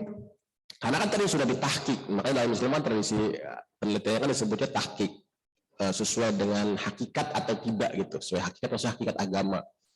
Nah, tahkik itulah yang tadi memilah tuh mana suatu produk ijtihad yang mungkin karena kekeliruan tertentu dan termasuk salah satunya pengaruh dari kebudayaan setempatnya, dia bernilai 1 saja gitu ya. Mana yang sudah benar-benar dan tanda petik mendekati ya yang dimau dari agama itu sendiri, mau Islam.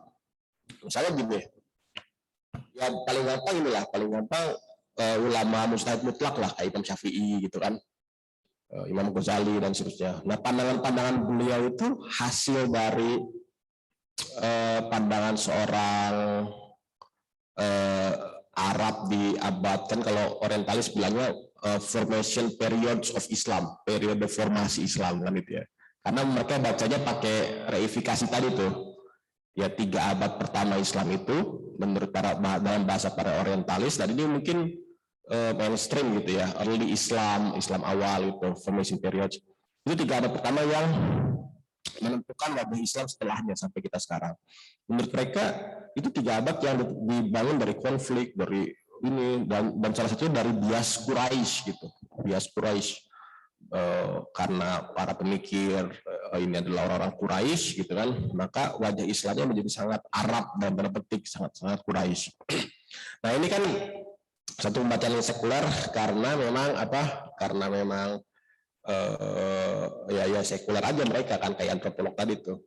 Tapi kalau kita mengacu pada epistemologi Islam agama wahyu, kita bisa memilah mana yang benar-benar sesuai dengan wahyu gitu ya. Makanya itu disebut hasil ijtihad, bahkan ulamanya disebut mujtahid mutlak gitu kan, atau mana yang mungkin memang ijtihad tapi dia dipengaruhi oleh faktor-faktor tadi, sosial politik atau budaya. Bahkan misalnya kayak Syiah gitu kan, Syiah itu kan muncul, dia itu hasil dari pergolakan internal Islam tuh, tapi kita bisa lihat faktor ada sosial politiknya di situ. Artinya dimensi-dimensi empirisnya, dimensi termasuk ada budaya Persia di situ ya kan. Dimensi-dimensi itu bisa kita jadikan variabel untuk menilai gitu ya, mentahkik lah tadi apakah pandangan teologis yang dibangunnya, termasuk nanti pandangan hadis, pandangan fikih yang dikonstruksi para ulamanya itu sesuai dengan Islam atau tidak gitu. Khawarij juga sama gitu. Nah, makanya dalam Islam dalam tanda petik ya antropologis ini membantu gitu ya, membantu kita untuk memilih asalkan pegangannya tetap epistemologi Islam, sehingga kita bisa mentahkik nih mana yang tadi itu tetap sesuai bersetia dengan wahyu ya, dan ilmu-ilmu yang diturunkan darinya, mana yang sudah agak menyimpang gitu dari yang sedikit sampai yang jauh. Nah, kalau kita bicara mujtahid mutlak gitu ya, nah itu jelas hasil ijtihad yang ya bisa dibilang sempurna gitu untuk untuk bidangnya, untuk bidang tertentunya gitu ya. Imam Syafi'i, ya, empat imam mazhab itulah itu diafirmasi bukan hanya oleh komunitasnya saja, komunitas misalnya Abu Hanifah gitu kan, komunitas Irak saja, Chauvinisme Irak misalnya gitu kan, Chauvinisme Baghdad gitu. Ya bukan begitu kan, tapi diafirmasi secara apa bahasanya, secara ijma gitu, secara kolektif masyarakat muslim. Ya bahwa inilah yang menurut mereka mendekati dengan wahyu, walaupun nanti ekspresinya kayak sholatnya mazhab Maliki, Hanafi, Syafi'i bisa beda-beda gitu kan, tapi kan masing-masing yakin betul yang sedang dijalankan itu sesuai dengan wahyu ya kan. Nah, makanya keberagaman itu juga nggak masalah gitu, dan nggak ada bias, nggak ada di tahap itu nggak ada lagi nggak ada lagi yang bisa diidentifikasi sebagai tadi bias tertentu, bias sosial, politik atau budaya. Nah gitu. Nah kalau imamah misalnya, imamah apalagi Iran apalagi Syiah pasca abad 17 ya, pasca siapa Syahar Banu itu kan di bukunya Dr. Syamsuddin Arif kan ditulis tuh kan, yang Syiah bukan sekedar mazhab.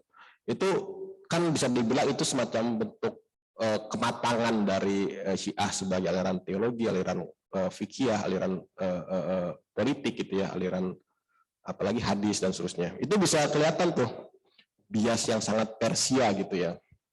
Biasanya Persia lah, yang penting beda sama Quraisy gitu, yang penting beda sama Arab.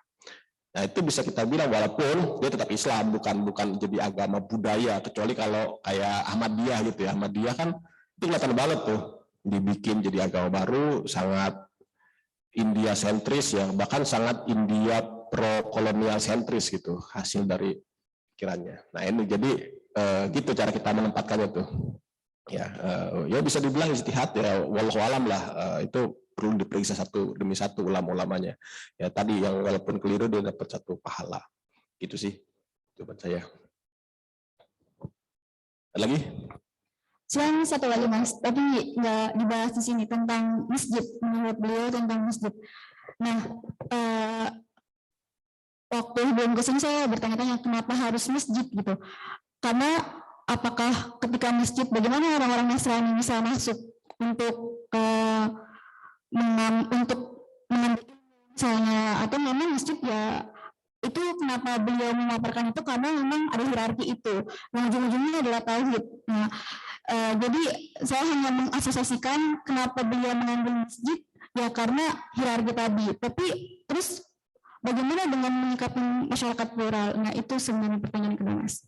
Ada menarik nih, kalau ada plural-pluralnya nih menarik nih, cocok sama saya ya kan. Jadi gini, tapi memang ini sebenarnya mau saya bahas di kesempatan lain, terutama dalam rangka apresiasi terhadap almarhum Mas Andika Saputra, karena buku beliau Pandemi itu kan bab satunya fokus bahas masjid dan dakwah, dan referensinya memang Siddiq Ghazal Pak.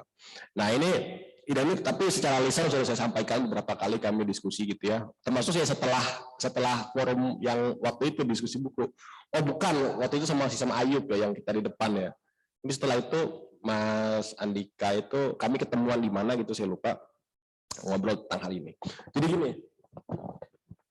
pandangan Pak Siddiq Ghazal tentang masjid, dia bagi fungsi masjid secara untuk ibadah mahdoh dan ghairu mahdoh. Jadi ibadah mahdoh dan yang selain ibadah mahdoh gitu. Kemudian beliau bangun argumen dari hal itu. Argumennya sebenarnya argumen historis, bukan argumen fikih gitu. Karena itu tadi beliau ya tanpa mengurangi rasa hormat, beliau akses terhadap turusnya lemah sekali. Argumen historisnya juga sebenarnya tampak bias modern gitu ya, sadar nggak disadar. Ini pentingnya baca secara hermeneutis gitu ya. Ketika beliau terapan itu pada ya sejarah Madinah ya, Nabi hijrah, kemudian diriin masjid, diriin pasar gitu kan. Nah kata beliau itulah mengapa masjid itu dalam tradisi Islam itu, dalam sejarah Islam itu berfungsi untuk ibadah mahdoh dan juga ghairu mahdoh. Jadi bukan hanya untuk ritual gitu kan, tapi juga untuk kegiatan masyarakat ya kan.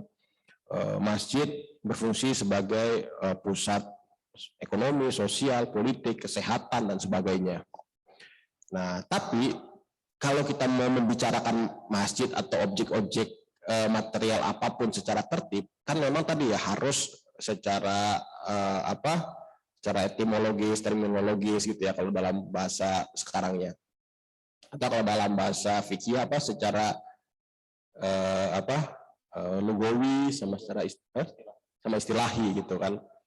Nah, memang harus didefinisikan secara itu dulu, dan dalam konteks masjid sebenarnya ya kita sampaikan dulu, kalau kita mengikuti tadi deskripsi yang sangat fungsional tentang masjid dari seorang Pak Siti Ghazalba, maka sebenarnya dia bisa diganti oleh subjek apapun. Kalau deskripsi tadi masjid adalah tempat ritual sosial, ibadah sosial, ekonomi, politik, masyarakat, kan bisa juga diganti ormas Islam adalah tempat dari ritual, tempat bagi kehidupan sosial, ekonomi, politik umat Islam, kesehatan umat Islam dan masyarakat yang lebih umum.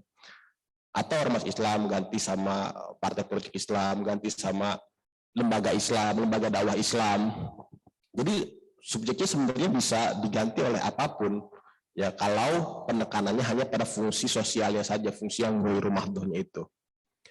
Jadi begitu ya, jadi ada kekacauan definisi di sini. Dan yang kedua,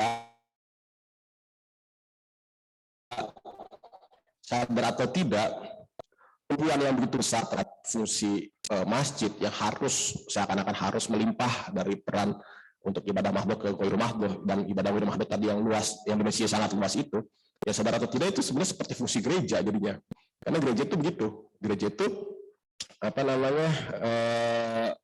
adalah institusi, ya bukan hanya institusi buat ritual, tapi institusi agama, institusi sosial juga yang ada peran ekonomi, politik, semuanya terpusat di sana. Nah, dalam Islam sebenarnya kalau masjid ditempatkan sebagai tempat ibadah saja, ya bukan tempat dakwah, tapi masyarakatnya hidup berdasarkan makna Madinah yang benar, itu sebenarnya sudah cukup. Karena yang diutamakan, yang mau dicapai dari pembagian mahdhah dan ghairu mahdhah itu kan sebenarnya fungsi sosial ya. Nah, tumpuannya sebenarnya bukan di masjid sebagai bangunan yang memang secara fikih itu harus jelas definisinya. Kan masuk masjid harus suci, kan konsekuensinya kan ke gitu kan, ke hukumnya kan, definisinya kan, orang kafir gimana, udah ada khilafiyah dan seterusnya. Pakai Jumatan apa enggak, itu aja kan sangat definitif tuh bagi fungsi masjid, ya kan? Kalau pakai itikaf apa enggak gitu, itu orang kalau di musola kecil gitu kan, itu nggak bisa pakai itikaf, harus pakai Jumatan dulu baru bisa itikaf. Karena itulah fungsi definitif dari masjid, itu makna definitif dari masjid.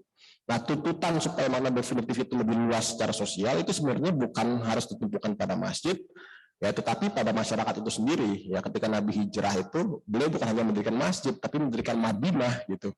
Dan Madinah itulah masyarakat yang berpusat pada din. Maka di luar masjid ya bisa kayak Kota Lama itu kan ya ada masjid, ada alun-alun, ada masjid, ya kan, ada pusat pemerintahan, ada puskesmas, kantor BPJS, ada macam-macam sekarang ini kan. Itu tuntutannya nggak melulu harus tertuju ke masjid. Gitu kalau saya rasa. Artinya kalau masyarakatnya udah baik, orang ke masjid cuma buat sholat juga nggak masalah gitu kan. Ya kan, karena di luar sana orang bisa tetap menjalankan din dengan benar, berekonomi dengan benar, ya kan, bermasyarakat, pelayanan kesehatan dengan benar, dan seterusnya. Nggak mesti subjeknya itu masjid atau pengurus masjid. Itu sih kalau pandangan saya. Lain? Ya, oke. Oh iya ya, udah jam segini ya. Sabar masuk sama.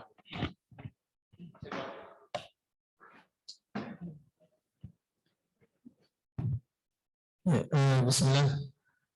Perkenalkan saya Al-Mudir dari Sleman, kampusnya dari UIN. Jujur pembahasan ini cukup menarik ya, karena saya pribadi baru bisa dikatakan baru mendengar nama beliau. Dan juga cukup kaget tadi ketika ternyata di antara tokoh yang berpengaruh dalam pemikiran beliau adalah Buya Hamka. Karena Buya Hamka nama beliau lebih masyhur mungkin dibandingkan Pak Siti Ghazalba ini. Yang ingin saya tanyakan adalah tadi pada bagian kebudayaan Islam dan kebudayaan sekuler, beliau membedakan dua dengan 3 poin yang disampaikan tadi. Bisa kita ambil kesimpulan berarti bahwa beliau tidak, ya, atau kan di sini disebutkan yang membedakan. Ya, berarti 3 poin ini bukan dari kebudayaan Islam menurut beliau. Kalau kita ambil mafhum mukhalafahnya itu kan. Saya ingin konfirmasi apakah beliau menafikan ini seluruhnya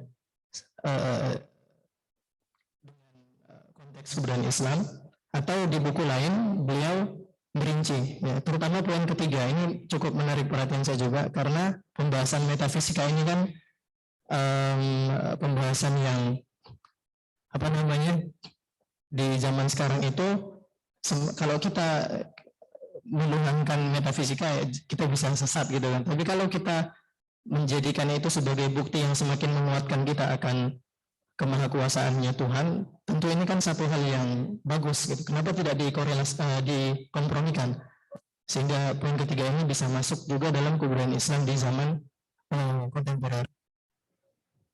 Itu yang pertama. Dulu biar nggak lupa gimana? Singkat dulu biar nggak lupa gimana? Oh ya, silakan. Ya, dijawab dulu. Nanti abis ini lanjut yang kedua. Siap. Oke, ya menarik tadi. Beliau memang bilang bahwa kebudayaan yang sekuler itu berakarkan pada materialisme. Ya, 3 poin ini bisa dibilang sebagai semacam hierarki, orang yang paling awam sampai awam, khawas dan khawasum khawas gitu ya, kalau masih Ghazali. Awamnya itu materi lebih tinggi dulu dari rohani. Nanti yang khawasnya ini ilmu. Waduh, secara epistemologis mulai masuk nih ke pembicaraan tentang ke materialisme sebagai persoalan epistemologis, ilmu sebab materi. Nanti yang paling tinggi metafisika, ya, metafisikanya juga jadi sangat materialistis. Nah, khawasul-khawasnya di situ. Itu kata beliau akar dari sekularisme. Nah, kalau bicara Islam, beliau tidak menafikan ya, seperti tadi yang di poin sebelumnya mana ya. Kata beliau Islam itu wasatiyah, tidak menafikan yang materi, maksudnya yang dunia gitu ya. Sebagaimana beliau nggak mengkontraskan sih ketika bicara Islam, tapi kalau di bagian-bagian yang lainnya beliau ya bicara Hindu, Buddha dan seterusnya dan agama-agama dalam tanda petik timur itu memang sangat ruhaniyah tapi abai terhadap yang duniawi gitu. Nah, sebaliknya kalau yang materi tadi ya hanya yang duniawi saja, lupa sama akhirat. Nah, kata beliau Islam itu dia wasatiyah gitu, tengah-tengah gitu ya. Nah, sebenarnya wasatiyah ini apa namanya, dalam konteks lagi-lagi dalam konteks ilmu tafsir dia bukan sebenarnya tidak berbicara dalam konteks dikotomi seperti ini. Ini dikotomi seperti ini lebih tepat dibaca sebagai tauhid gitu ya. Wahdah gitu ya, wahdatul wujud lah, nanti ujung-ujungnya ke sana gitu. Tapi oke lah, kalau wasatiyah sebenarnya lebih ke antara gulu dalam ibadah, dalam syariat dan seterusnya. Tapi kata beliau pakai istilahnya wasatiyah, jadi seimbang gitu ya antara yang dunia, antara yang ukhrawi dan yang duniawi gitu ya, dan itu bertanggal pada din. Nah, kalau di aliran ini sekaligus menjawab yang pertanyaan yang filsafat itu, kalau di buku yang sistematika filsafat ini ada juga istilah yang unik tapi tidak saya munculkan, kan ini serba rupa serba ragam gitu ya. Ya, maksudnya tentang diversity gitu, realitas yang beragam, beliau pakai istilah serba rupa dan serba ragam. Nah, di buku sistematika filsafat ketika bicara tentang filsafat barat ya beliau bicara 2 aliran yang memang menjadi mainstream kalau kita bicara metafisika sampai sekarang, yakni realisme dan idealisme. Ya, realisme kata beliau serba benda, idealisme serba roh gitu. Ini asik nih orang-orang bahasa, kekayaan bahasa zaman dulu gitu ya, dan menarik juga, bisa juga kan kita pakai. Realisme yang serba benda gitu ya, dan idealisme yang serba roh. Tapi memang ketika bicara urusan-urusan yang lebih filosofis, terutama metafisika, beliau nggak banyak menyentuh Islam gitu. Ya, nggak banyak, karena akses beliau ke filsafat Islam juga nggak banyak gitu. Kalau saya lihat ya, ke isu-isu metafisika Islam ya, dalam kalam, dalam filsafat, apalagi dalam tasawuf. Nanti itu ada di teman beliau yang nanti akan kita diskusikan juga di Abu Bakar Aceh ya. Ini juga menarik nih Bapak Abu Bakar Aceh ini. Karyanya metafisika banyak sekali. Ya, nanti di pertemuan terakhir itu ya, Maret ya kalau nggak salah ya. Ya sebelum Ramadan lah. Itu kita akan temukan ya pandangan beliau tentang orang masyhur juga, orang akademisi juga, profesor di Aceh gitu ya, Yayan Raniri. Tapi sebelumnya lebih banyak berkegiatan ya di Ciputat, di Yayan Ciputat kalau nggak salah ya. Nantilah dijelasin sama Ayub. Nah itu kesadaran, wawasan, pemahaman yang lebih baik tentang metafisika Islam ada di sosok beliau. Dan itu kelihatan nanti bagaimana beliau juga mengartikulasikannya dalam konteks persoalan-persoalan filosofis hari ini juga gitu ya. Walaupun masih sifatnya seminal lah, ya, awal-awalan gitu. Ya, tapi kalau pada sosok Pak Sidi Ghazali memang nggak banyak elaborasi tentang itu. Saya lihat barat sekali beliau, bisa dibilang gitu, barat banget gitu. Kalau bicara barat, pandai, fasih gitu ya. Ketika bicara tradisi Islam nggak begitu banyak. Ya, tadi tergantung pada Buya Hamka, pada Hasbi Asidiki dan sebagainya. Gitu ya. Ada mau tanggapan lagi nggak? Atau kalau nggak ada langsung yang tadi yang kedua. Ya, mungkin Jika tadi ya. Pertanyaan kedua yang masih berkaitan Mas ya. Oke. Tadi di slide agama budaya dan agama wahyu, tadi kan di antara poin yang membedakan adalah agama budaya itu dia kerap mengikuti perubahan para filsuf, sedangkan di wahyu poin itu tidak ditulis ya. Ini menarik karena tadi sekilas saya kan baru datang ini sih, sekilas tadi saya lihat maksudnya backgroundnya S-Phil ya, saya nggak tahu apakah sarjana filsafat atau filologi. Film. Ya, ini keresahan saya juga Mas ya, sebagai mengamati fenomena filsafat yang sekarang itu dicoba untuk dipertemukan dengan Islam ya. Saya tidak mempermasalahkannya secara mutlak, namun realitasnya adalah ya seperti pada poin ini, terkadang para filsuf itu kan mereka benar-benar karena mereka punya first principle thinking, jadi benar-benar ke akarnya tuh berpikir radikal gitu kan, sehingga meninggalkan wahyu sebagai teks yang harusnya itu jadi batasan atau itu jadi satu hal yang tidak boleh dihilangkan. Ibaratnya jangan sampai menghilangkan akal kan gitu ya. Nah ini menarik karena apa namanya? Kalau kita katakan Islam agama wahyu ya, apakah itu artinya filsuf dalam tanda petik yang apa namanya yang dimaksud adalah orang-orang yang tidak sama sekali melihat kepada teks-teks wahyu itu harusnya tidak berhak berbicara tentang agama, atau gimana nih titik temunya supaya filsuf atau filsafat ini tetap bisa kita anggap oke lah bisa membahas tentang agama tapi ada batasan atau ada syarat-syarat yang mereka harus berpegang pada. Ya mungkin itu. Terima kasih. Oke, ini jawaban yang sebenarnya mengasihkan, dan kalau nanti ada waktu setelah ini kita nongkrong-nongkrong lah. Saya yang terakhir kita ngopi, kita bicara tentang hal itu lebih panjang lagi gitu. Karena waktunya sedikit. Kalau singkatnya gini, memang ada persoalan di dalam tradisi pemikiran Islam pun ya, falasifah gitu ya, para filsuf yang banyak terpengaruh filsafat Yunani itu kan berupaya membicarakan agama dengan berpegang terlebih dahulu pada kategorisasi yang lebih filosofis, karena mereka berasumsi bahwa yang lebih kuat secara logis, secara koheren itu adalah filsafat. Maka mereka bicara tadi menentukan persoalan-persoalan agama dengan kategorisasi yang filosofis. Mereka tentukan dulu kategorisasinya, tipologi dan seterusnya, baru mereka memasukkan pembicaraan tentang agama ke dalam kategorisasi tadi.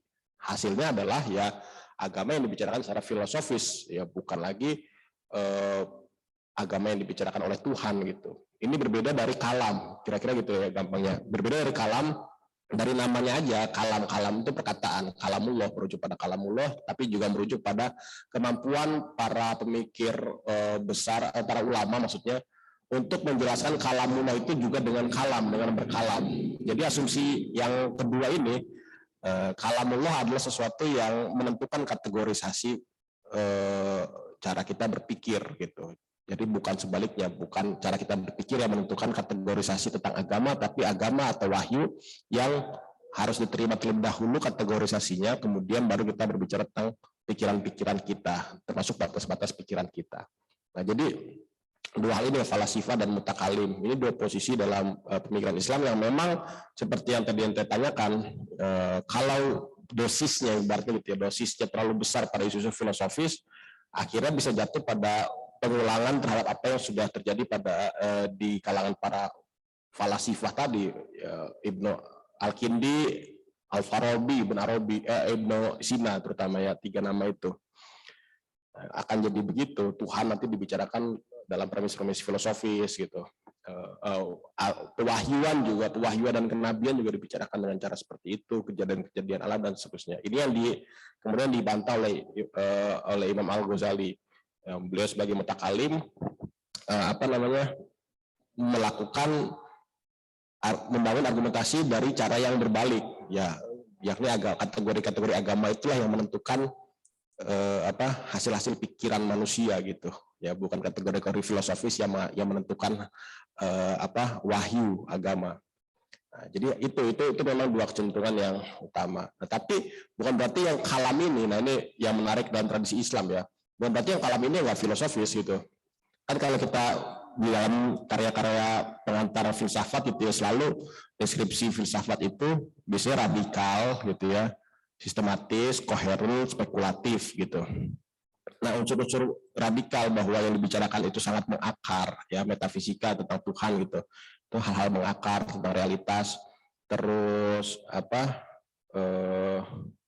sistematis, koheren gitu ya, itu kan terpenuhi juga dalam ilmu kalam. Nah, yang terakhir ini baru yang spekulatif ini, Islam kemudian mengatur kadarnya gitu, karena spekulasi itu adalah kerja akal untuk menentukan makna gitu kan, kita berspekulasi gitu kan, kita kan artinya upaya memaknai.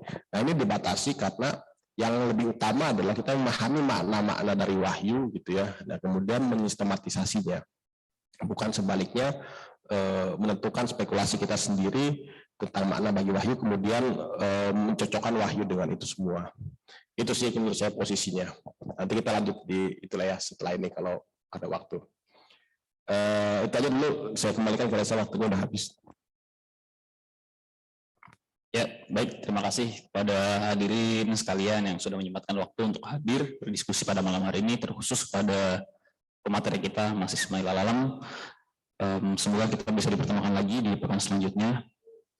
Baiklah, sebelumnya saya akan menginfokan untuk kita masih ada sesi yaitu bersama Ustaz Muhammad Syamsul Amin tentang Hasbi As-Siddiqi tentang fikih Indonesia 4 Februari. Nah, kemudian masih ada lagi selanjutnya 2 pekan setelahnya yaitu 18 Februari bersama Mas Zaki dan terakhir sebagai penutup sekali ini nanti 4 Maret bersama Mas Ayu tentang Islam. Jadi saya silahkan melihat ke Instagram Yayasan Bentala untuk melihat info lebih lengkapnya. Baiklah, kita tutup dulu. Sama baca hamdalah. Alhamdulillahirrahmanirrahim dan doa kafaratul majlis. Subhanakallahumma bihamdika asyhadu an la ilaha illa anta astaghfiruka wa atubu ilaik. Baiklah, wassalamualaikum warahmatullahi wabarakatuh.